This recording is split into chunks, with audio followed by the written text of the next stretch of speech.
There must have been plenty of occasions where people have played you music, maybe collaboration ideas where you're like, yes. What's the diplomatic way of telling somebody thanks? I don't have one. I don't have a diplomatic way. Well, it's been a long 2 years since your last album, Brightest Blue.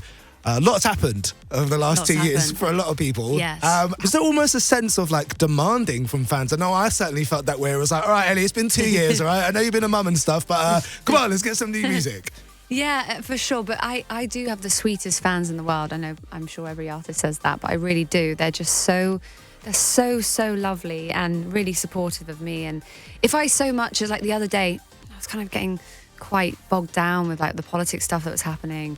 So I just posted something. Did you ever watch Summer High's High? Oh, the best. Yeah, so I posted a Mr. G meme saying basically like, go away, everyone. That's a polite way of putting it. And my fans were like, oh my God, you don't mean us, do you? Because we just love you and we want to make sure you're okay. And like, just have days off if you need them and stuff. And I was like, actually, you're the exception. You're so sweet. I need you. I need you. Just everyone else. Just literally everyone else. So yeah, a little bit. But like, it is about time, It is about time I came back with some new music. And I still love doing it. I think as long as you really truly love doing it and it's your passion, then you've got to keep doing it. Your latest single is now a duet with Big Sean. Mm-hmm. What is Big Sean like to work with in a musical capacity? Yeah. The sweetest guy in the world. Like I went to the studio recently in LA and he was there with a few friends and a couple of producers. And I walked in like intimidated as I always am in any studio session. Really? Even always, now? Always. Yeah, 100%. Even when, like I'm not a very good sleeper, so like I'm always a little bit like on edge. And I just had a session with Marshmello, and then I walked in the studio, and it was at the famous studios where like Michael Jackson's recorded all his albums, and so it's always intimidating, like a Brit coming into this like amazing studio, and he's there, and he's like, oh Ellie, I'd love to play you some of the new album. And I was like, yeah, sure. But like, just feeling like anxious and nervous, and sat down on the chair and they're all just kind of there.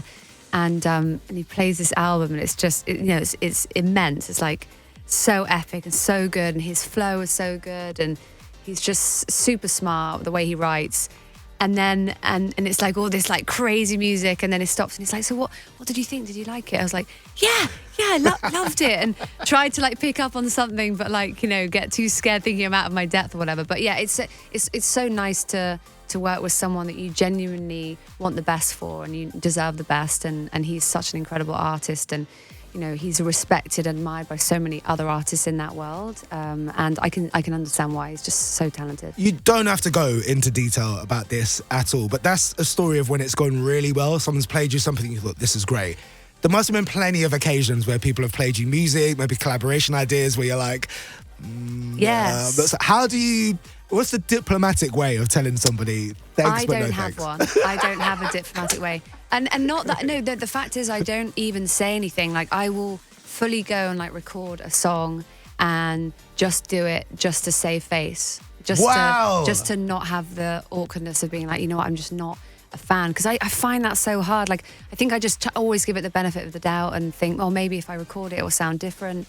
And you know what, when I recorded Burn years ago with Ryan Tedder, I think we were in Vegas at some random hotel, and I personally wasn't a fan of the song. I thought that it was kind of cheesy. I didn't really understand it. And he was like, just record it. Just like put your vocal down. I don't know how or why, but it just came to life and it just worked. And so, so I always have to just try things out. But it's very rare that I'll like really like not like something. I can always work on something or change something around or change the lyrics. But I might get sent something by email or through my manager that's a song that just has like the weirdest like lyric or something just that I wouldn't sing, that I'll just politely say, this is not for me, but thank you for thinking of me. Thanks, but no thanks. Yeah. Oh my goodness, you're so much better than I am. What is a like typical Ellie Goulding live gig? Like, a bit of a mixed crowd? Does it get a bit crazy? What's going on there? It kind of varies. My music varies. I go from playing like a ballad. Like I have this song that has just blown up on TikTok called Still Falling For You, which was in the Bridget Jones film a few years back.